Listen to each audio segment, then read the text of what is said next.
കേരളം മുഴുവൻ നിയമസഭാ തെരഞ്ഞെടുപ്പ് ഫലത്തിന് വേണ്ടി കാത്തിരിക്കുകയാണ്. ഇതിനിടെ കോൺഗ്രസിൽ മുഖ്യമന്ത്രി ആരാകണമെന്നതിനെ ചൊല്ലി ഭിന്നത രൂക്ഷമാവുകയാണ്. കെ.സി. വേണുഗോപാലിനെ പിന്തുണച്ച് നേതാക്കളും വി.ഡി. സതീശിന് വേണ്ടി അണികളും സോഷ്യൽ മീഡിയയിൽ സജീവമാണ്. കെ.സി. വേണുഗോപാലിനെ പിന്തുണച്ചുള്ള കെ. സുധാകരന്റെ പ്രസ്താവനയ്ക്ക് പിന്നാലെയാണ് ഇരു നേതാക്കൾക്കും വേണ്ടി ചേരിതിരിഞ്ഞുള്ള ചർച്ച സജീവമായത്. മുഖ്യമന്ത്രിയെക്കുറിച്ചുള്ള ചർച്ചകളിൽ നിന്ന് വിട്ടുനിൽക്കണമെന്ന് കെ.സി. വേണുഗോപാൽ ആവശ്യപ്പെട്ടു. എല്ലാവരും മെയ് 4 വരെ കാത്തിരിക്കണം. ഇതിനിടെ തനിക്ക് വേണ്ടി അഭിപ്രായം പറഞ്ഞവരുടേത് താൻ വട്ടപൂജ്യമാണെന്ന് ചില മാധ്യമങ്ങളുടെ പ്രതികരണത്തോടുള്ള സ്വാഭാവിക പ്രതികരണമാണെന്നും കെ.സി. വേണുഗോപാൽ പറഞ്ഞു. ഈ രാജ്യത്തെ ബാധിക്കുന്ന, ജനാധിപത്യത്തെ ബാധിക്കുന്ന ഏറ്റവും ഗുരുതരമായ പ്രശ്നം നിലനിൽക്കുമ്പോൾ അത്തരം ചർച്ചകളിലൊന്നും ഞാൻ തൽപരനല്ല. ഞാൻ ഈ മുൻപേ എൻ്റെ കാര്യം പറഞ്ഞിട്ടുണ്ട്.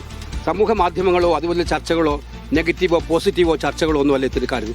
കോൺഗ്രസ് 4-ാം തീയതി ഫലം വരട്ടെ, 4-ാം തീയതി ഫലം വരട്ടെ. എല്ലാവരോടും എനിക്ക് പറയാനുള്ളത് തന്നെയാണ്, ഫലം വരുന്നവരെ കാത്തിരിക്കുക.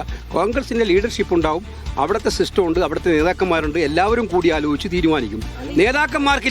നേതാക്കന്മാരെല്ലാം വളരെ ശാന്തരായിട്ടിരിക്കുകയാണ്. അതില്ലാത്ത ഞാൻ പറഞ്ഞത് ആര് പറഞ്ഞാലും ഞാൻ പറഞ്ഞത് എനിക്ക് അവരോടാണ് പറയാനുള്ളത്. ഈ കാര്യത്തിൽ പൊതുജന മധ്യത്തിൽ വലിച്ചിട്ട് ചർച്ച ചെയ്യേണ്ട കാര്യമല്ല ഇത്. ഞാനതിൽ സ്ട്രോങ് ആയിട്ട് ബിലീവ് ചെയ്യുന്ന ആളാണ്. ഞാനൊരു ആസ് എ പാർട്ടിമാൻ പറയാൻ ആഗ്രഹിക്കുന്നത് 4-ാം തീയതി റിസൾട്ട് വരെ ജനങ്ങൾ നമുക്ക് അനുകൂലമായി വിധി എഴുതിയിട്ടുണ്ടെന്നുള്ളതാണ് ഉറച്ച വിശ്വാസം. ആ ഉറച്ച വിശ്വാസം ജനങ്ങളെ വിശ്വാസത്തിലെടുത്തുകൊണ്ട് മുന്നോട്ട് പോവുക. പരസ്യ വിവാദങ്ങളിലേക്ക് പോകാതിരിക്കലാണ് നല്ലത് എന്നുള്ള കാര്യം ഞാൻ പറയുന്നത് മാത്രമേ ഉള്ളൂ.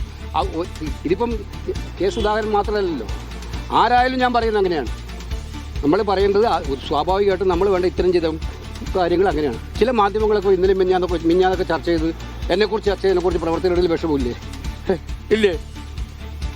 നമ്മൾ വട്ടപൂജ എന്നൊക്കെ പൂജ ആയിക്കോട്ടെ. ഞാൻ കഴിഞ്ഞ 10 കൊല്ലമായിട്ട് ഞാൻ ഇത് കേട്ടുകൊണ്ടിരിക്കുകയാണ്. മനസ്സിലായില്ലേ?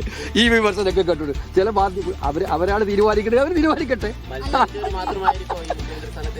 ഓ അത് ശരി. അതെ സഹോദര, ഞാൻ പറഞ്ഞു കൃത്യമായിട്ട് വെയിറ്റ് ഫോർ ദ റിസൾട്ട്. ഈ റിസൾട്ട് കാരണം ഇതിനകത്ത് ഞാൻ എൻ്റെ കൃത്യമായ കാര്യം പറഞ്ഞു. നമ്മളെല്ലാവരും പാർട്ടിക്കാരാണ്. ഞങ്ങൾ നേതാക്കന്മാരെല്ലാം പരസ്യമായിട്ടും യോജിച്ച് പ്രവർത്തിക്കുന്നവരാണ്. ആ പ്രവർത്തിക്കുന്ന യോജിപ്പ് ഇപ്പോഴുണ്ട്. കേരളത്തിലെ കോൺഗ്രസ് ഭയങ്കര ഉരുൾപൊട്ടലുണ്ടാവും തിരഞ്ഞെടുപ്പിന് മുമ്പ്. ഇതായിരുന്നു നിങ്ങളെല്ലാം പറഞ്ഞുകൊണ്ടിരുന്നത്. സ്ഥാനാർത്ഥി നിർണ്ണയം വന്നാൽ ഭയങ്കര ഉരുൾപൊട്ടലുണ്ടായിരിക്കും, വലിയ കലാപമായിരിക്കും ഉണ്ടാകാൻ പോകുന്നത്. കേരളത്തിൽ ഒന്നും ഉണ്ടായില്ലല്ലോ. ഇത്തിരി സ്മൂത്തായിട്ട് എല്ലാവരും യോജിച്ചിടും. അതുപോലെ സ്മൂത്തായിട്ട് കാര്യങ്ങൾ നടക്കും. പാർട്ടിക്ക് ഒരു ലീഡർഷിപ്പ് ഉണ്ട്, അതനുസരിച്ച് പാർട്ടിക്ക് വ്യവസ്ഥാപിതമായ മാർഗ്ഗങ്ങളുണ്ട്, നേതാക്കന്മാരുമായിട്ടുള്ള ഡിസ്കഷൻ ഉണ്ടാവും. ഇതെല്ലാം കൂടിയിരുന്നിട്ട് ഒന്നിച്ചിരുന്ന് തീരുമാനമെടുക്കും. അതൊന്നും ബേശാറും. അതുകൊണ്ട് എനിക്ക് പറയാനുള്ളത് ഇത്തരം പൊതു ചർച്ചകൾ ഒഴിവാക്കണം എന്നാണ് എനിക്ക് പറയാനുള്ളത്.